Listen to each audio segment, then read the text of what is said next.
अमरावती स्थानिक स्वराज्य संस्था मतदारसंघाच्या 18 जून रोजी होणाऱ्या निवडणुकीच्या पार्श्वभूमीवर मतदान प्रक्रियेबाबत पसरलेल्या संभ्रमाबाबत निवडणूक विभागानं स्पष्टीकरण दिलंय।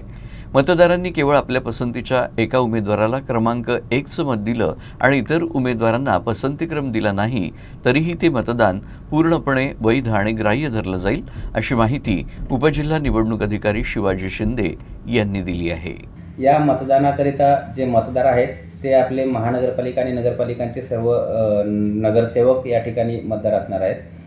मतदान करण्याकरता त्यांना जांभळ्या रंगाचा स्केच पेन जो आयोगानं पुरवलेला आहे त्याच स्केच पेननं मतदान करायचं आहे आणि मतदान बाद होऊ नये म्हणून काय काळजी घेणं आवश्यक आहे याबाबतच्या सविस्तर सूचना प्रत्येक मतदारांना आपण लेखी स्वरूपात कळवलेल्या आहेत, उमेदवारांना कळवलेल्या आहेत। मतदान कुठल्या कुठल्या कारणानं बाद होऊ शकतं तर त्याची ढोबळ कारणं असे आहेत की जर आयोगानं दिलेल्या जांभळ्या रंगाच्या स्केच पेनच्या व्यतिरिक्त इतर पेननं किंवा इतर साधनानं जर मतदान केलं, पसंतीक्रम जर लिहिला तर ते मतपत्रिका बाद होऊ शकते।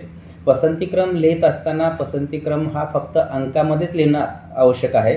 अक्षरामध्ये पसंतीक्रम लिहिला तर मतपत्रिका बाद होऊ शकते।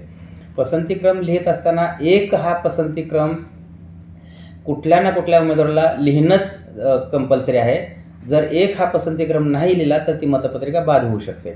पसंतीक्रम लिहित असताना एकतर मराठी अंकामध्ये लिहिता येईल, इंग्रजी अंकामध्ये लिहिता येईल किंवा रोमन अंकामध्ये लिहिता येईल। या व्यतिरिक्त इतर कुठल्या भाषेमध्ये लिहू नये किंवा अक्षरामध्ये लिहू नये।